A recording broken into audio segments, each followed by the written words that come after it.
बिस्मिल्लाहिर्रहमानिर्रहीम। अस्सलाम वालेकुम नाजरीन, मैं सैयद सोहेल कमर अपने यूट्यूब चैनल कमरनामा में आपको खुशामदीद कहता हूँ।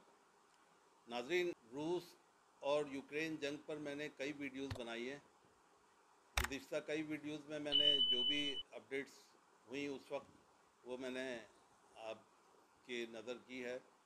और अब इस जंग के अलावा और भी कई महाज दूसरे मुल्कों में खुलने जा रहे हैं। मसलन चाइना और ताइवान दोनों की काफ़ी ज़्यादा आगे बढ़ गई ये बात।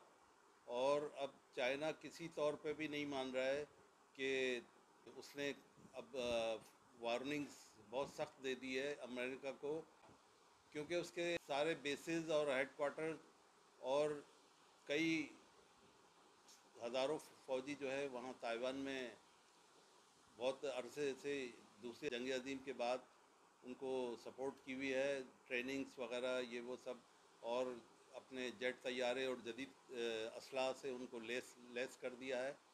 और अब ये जंग जो है वो बिल्कुल नज़दीक आ गई है, क्योंकि अमेरिका ने भी अपना बहरी बेड़ा ला के वहाँ साउथ चाइना सी में, जहाँ पर ताइवान उसके नज़दीक है चाइना के, तो अब ये कि साउथ चाइना सी में अमेरिका का जो बहरी बेड़ा है वो ताइवान की सपोर्ट के लिए आया हुआ है।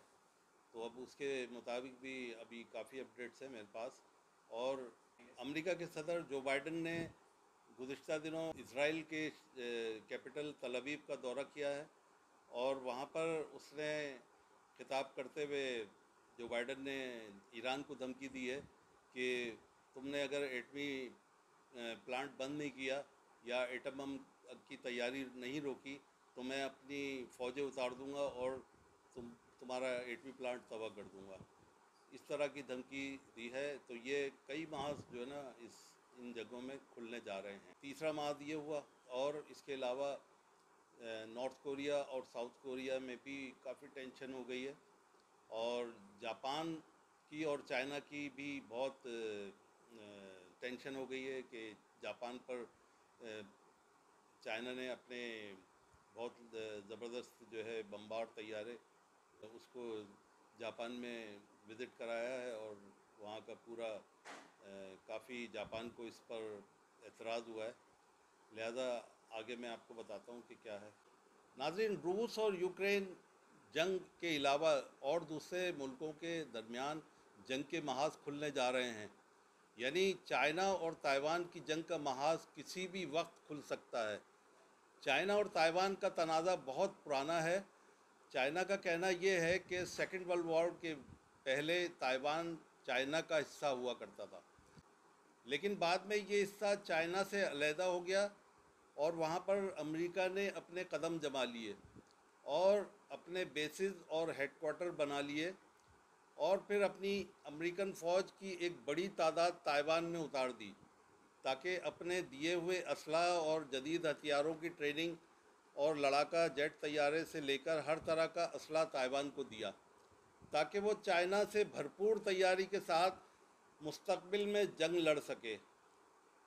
नाज़रीन, आपकी नॉलेज में इजाफ़ा कर दूं कि ताइवान साउथ चाइना सी में चाइना के 80 किलोमीटर दूरी पर है, और ये एक जजीरा है जिसकी आबादी 13 जुलाई की मरदमशुमारी के मुताबिक 2,39,03,984 बनती है। और इनकी ज़बान चाइनीज़ मंडारी है, और ये बुद्धिस्ट यानी बुद्ध मज़हब के मानने वाले हैं। अब चाइना क्लेम कर रहा है कि ताइवान मेरा इलाका है और मैं अब इस पर कब्ज़ा करूँगा, और इसीलिए अमेरिका को वार्निंग दे दी है कि ताइवान से निकल जाओ और अपने बेसिस और फ़ौजी अड्डे ख़त्म करो और अपनी की फ़ौज को वहाँ से निकालो, क्योंकि अमेरिका ताइवान में आकर बैठा ही इसीलिए था कि 80 किलोमीटर नज़दीक आकर चाइना पर नज़र रख सके। इसीलिए अब अमेरिका और ताइवान को चाइना ने आखिरी वार्निंग दे दी है, और अब चाइना ये समझता है कि ताइवान मेरे लिए सिक्योरिटी रिस्क बन गया है और अब मैं इस पर ज़रूर कब्ज़ा करूँगा। नाज़रीन, अब दुनिया में ये सनसनीखेज़ खबर तेज़ी से गर्दिश कर रही है कि अब जंग का दूसरा महाज चाइना, ताइवान और अमेरिका के दरमियान खुलने जा रहा है, क्योंकि इसी जंग में अमेरिका ताइवान को ओन करता है। लिहाजा अमेरिका ताइवान को बचाने की खातिर चाइना से ज़रूर जंग करेगा और फिर इस जंग में नेटो के ममालिक भी और भारत भी इस जंग में अमेरिका का साथ दे सकता है। चाइना पर हमला करना पड़ेगा क्योंकि भारत अमेरिका के साथ क्वाड एलाइज के 4 मुल्कों में शामिल है, जिसमें अमेरिका, भारत, बरतानिया और ऑस्ट्रेलिया शामिल है। लिहाजा ये महाज अब गर्म होने को तैयार है और पहली तरफ रूस यूक्रेन जंग में अमेरिका और नेटो के 30 मुल्क यूक्रेन को हथियारों की सप्लाई देने से बाज नहीं आ रहे, जिसकी वजह से अब रूस का पारा बहुत हाई हो चुका है और अब अमेरिका समेत नेटो के मुल्कों ने रूस को कई तरफ से घेर लिया है।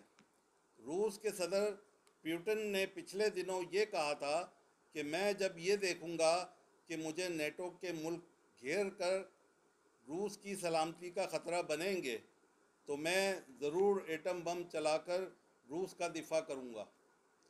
नाज़रीन, अब ये सूरत हाल है कि इस में काफ़ी अपडेट्स और भी हुई हैं, तो इंशाल्लाह मैं कल अगली वीडियो में बहुत सनसनीखेज़ खबर दूंगा आपको, जो कि इसका ताल्लुक़ इसी खबर से है जो आज मैंने आपको पेश की है।